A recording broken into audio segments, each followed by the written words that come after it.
So what I'm going to demonstrate now is the Smart Park Assist. So it's using the cameras all around the car and also the sensors as well.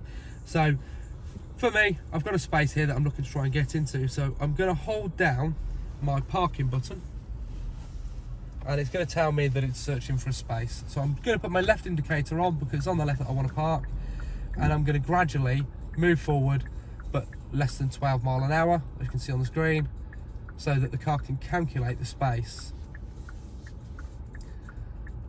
And I'm looking for that space. So it's now detected a space. It's telling me to stop the car,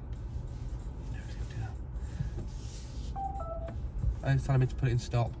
Now I then get a choice. I can either park on the left here, which is the one that's selected for me, or I could try and find a perpendicular parking space, or for the right. But this is the one that's found me on the left hand side, so I'm going to push that.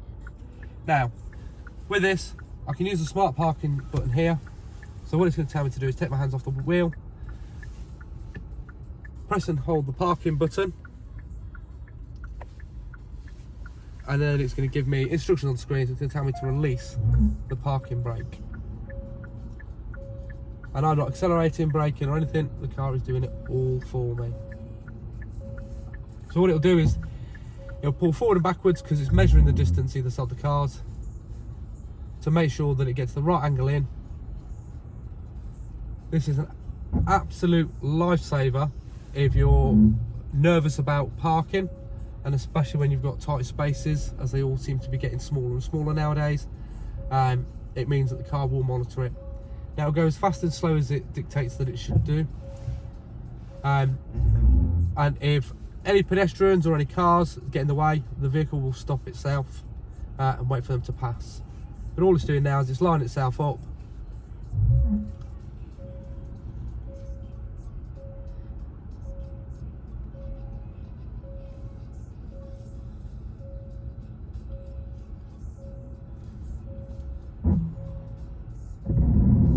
Gradually adjusting the steering wheel to make sure that we're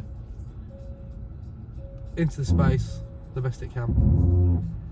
And then once the sensors have detected that it's parked, it will tell me that the car is now parked. The great news is you can actually do this from outside the car with the key, and also you can park out. So what I'm doing, I'm going to demonstrate the park out. So what I'm going to do now is I'm actually going to turn the vehicle off, and then I'm going to exit the vehicle.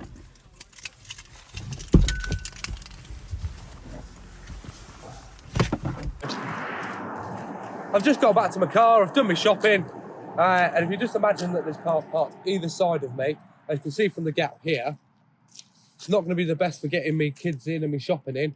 There's a chance that I might bump the car next to me, there's a chance I might bump my car, and as I've just paid £54,000 for this car, not something I want to be doing.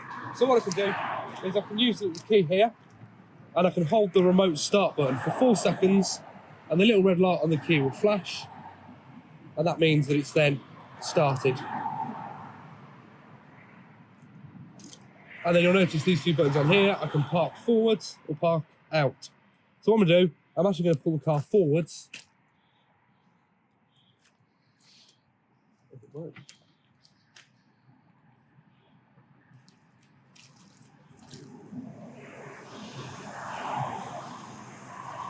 If it works. There we go. So the car will now pull itself forwards out of the parking space, and it will move forward and backwards as I use the key. So take my finger off it. Great news is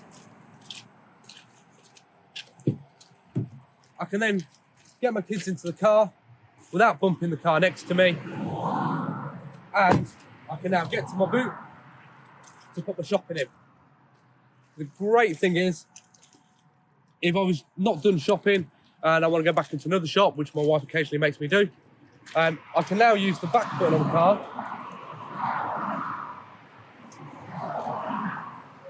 and that will allow the car to repark itself.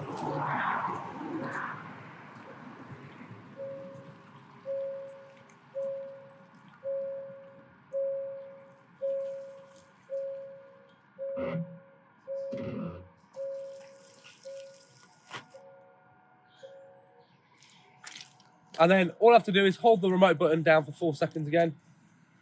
That's going to put my handbrake on, turn the car back off, and I can go back shopping. Thank you for watching my video on the EV6. Really hope you've enjoyed it. And if you are interested in looking to book a test drive or to purchase an EV6, please get in touch with TMS Kia, and one of our specialists will gladly help you. Thank you so much.